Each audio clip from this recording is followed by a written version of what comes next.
আসসালামু আলাইকুম রহমতুল্লাহি ওয়া বারাকাতুহু। আশা করি আপনারা সবাই ভালো আছেন। আজকের বিষয় হলো, আমাদের অনেক ভাইয়েরা একই প্রশ্ন করতে থাকেন বারবার। সে প্রশ্নটা হলো, বায়াত হওয়া কি জরুরি? পীর ধরা জরুরি? পীরে নাকি জান্নাতে নিবে? পীর না ধরলে আমরা জান্নাত পাবো না? পীরে কি জান্নাত পর্যন্ত পৌঁছাবে? তো সেই বিষয়ে কিছু আমরা আলোচনা করতে যাচ্ছি।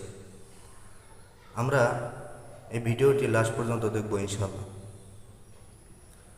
দেখেন, একটা রয়েছে নিজের ইসলাহ। হযরত আশরাফ আলী থানভী রহমাতুল্লাহ আলাই আমাদের আহলে সুন্নাত ওয়াল জামাতের দেওবন্দীদের বহুত বড় একটা আলিম ছিলেন, এমনকি বহুত বড় পীরও ছিলেন। উনি ফতোয়া দিন, ফতোয়ার মধ্যে এটা লিখেছেন যে मैं तो फतवा यही देता हूँ कि बैत होना ना फ़र्ज़ है ना वाजिब है, बल्कि मैं फतवा यही देता हूँ कि इस्लाह ज़रूरी है।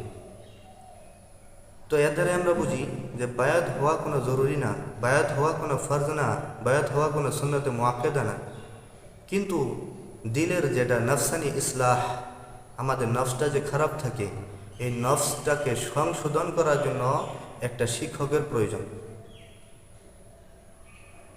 এখন তাহলে পীর আর মুরিদের জন্য শর্ত থাকে। যেরকম পীরের কাছে মুরিদ এসে এটা ওয়াদা করে যে আপনি যেটা শিক্ষা দিবেন, আপনি যেটা বলবেন আমি সেটা মানব।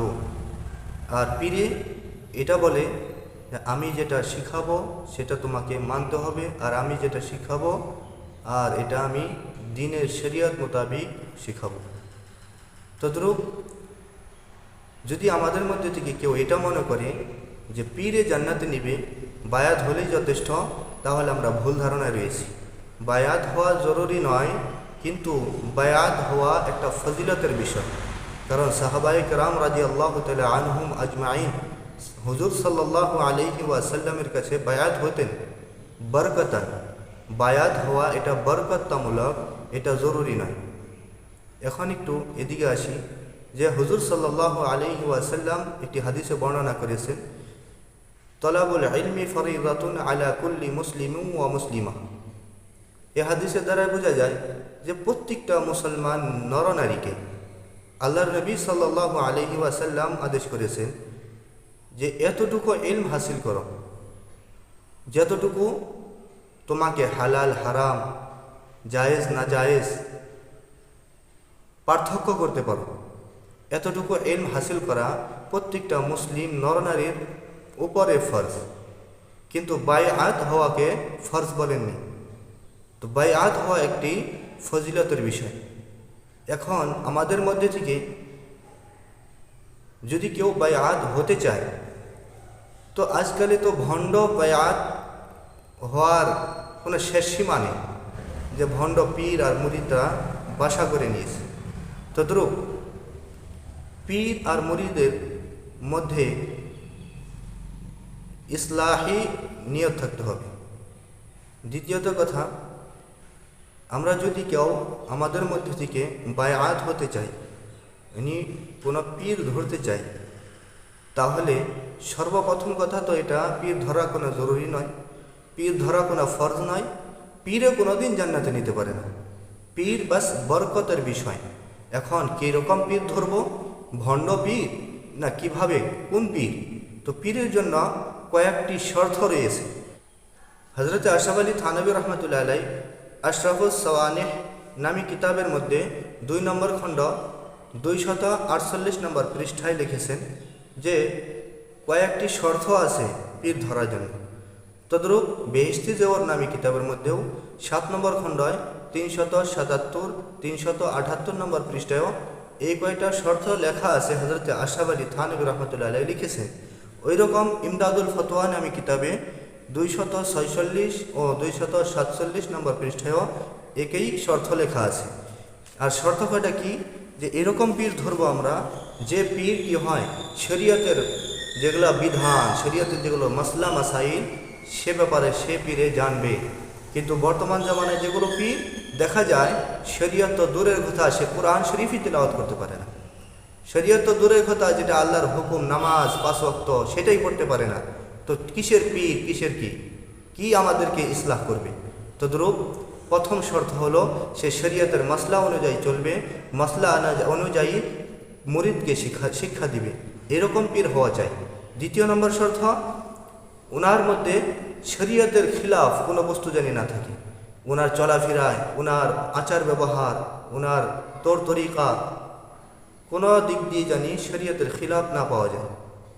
তৃতীয় নম্বর, এরকম পীর যেন না হয় খানেওয়ালা, কামানেওয়ালা, মানে মুরিদের কাছ থেকে নেবে, খাবে, বাস এই করেই ও চলবে, এরকম পীরও জানি না হয়। চতুর্থ নম্বর, জিনাকে নাকি মানুষে বুজুর্গ বুঝে, অমুক মানুষটা খুব বুজুর্গ, অমুক মানুষটা খুব ভালো, বহুত মানুষে এটাই ওনাকে কি করে, সম্বোধন করে, ওনাকে বুজুর্গ হিসাবে মানে, তাকে আপনি পীর হিসেবে বায়াত হতে পারে। পঞ্চম নম্বর, ভালো মানুষ যারা তারাও তাকে ভালোবাসে, ভালো মানুষ যারা তিনারাও ওনাকে ভালো বলে আখ্যায়িত করেন, তিনাকে আপনি বায়াত করতে পারেন। 6 নম্বর, এরকম পীর, 6 নম্বরে এরকম পীর, যে পীর আপনাকে ভালো তালিম দিতে পারে, আর এই তালিমের মধ্যে তার আসর থাকে, যে শিক্ষায় দেখ আপনার মনটা সেই শিক্ষার দিকে ধাবিত হয়, আকর্ষণ হয় সেই শিক্ষার দিকে, তো এরকম পীর আপনি বায়াত হতে পারেন। 7 নম্বর, দিনের কথা বলতে গিয়ে কারো মুখ দেখে জানি দিনের কথার মধ্যে কোনো কনসিডার না করে, এটা হলো 7 নম্বর। তো এই 7 প্রকারের কোয়ালিটি যার ভিতরে আছে, যদি আমরা চাই যে নিজের ইসলাহের জন্য পীর ধরবো, তাহলে আমরা ধরতে পারি। কিন্তু এরকম মনে করে যে নামাজ রোজা বাদ দিয়ে বাস পীর ধরলেই জান্নাতে যাব, এরকম ভুল ধারণা ভাবে আমরা পীর ধরি, তাহলে আমরা কি হব, পথভ্রষ্ট হয়ে যাব, আমাদের জান্নাত যেটা ঠিকানা, আমাদের জান্নাতটাকে হারিয়ে ফেলব। তদ্রূপ এতটুকু দিন শিক্ষা করা ফরজ, যেটা নিয়ে আমরা জিন্দিগি জীবনযাপন করতে পারি, পার করতে পারি, অতিবাহিত করতে পারি। কিন্তু বায়আত হওয়া ফরজ নয়, বরঞ্চ বায়আত হওয়া একটা বরকতের বিষয়, ফজিলতের বিষয়, এক ধরনের সুন্নাত। কারণ সাহাবায়ে কেরাম রাদিয়াল্লাহু তাআলা আনহু আজমাইন ওনারা কি করতেন, হুজুরের কাছে বায়আত হতেন।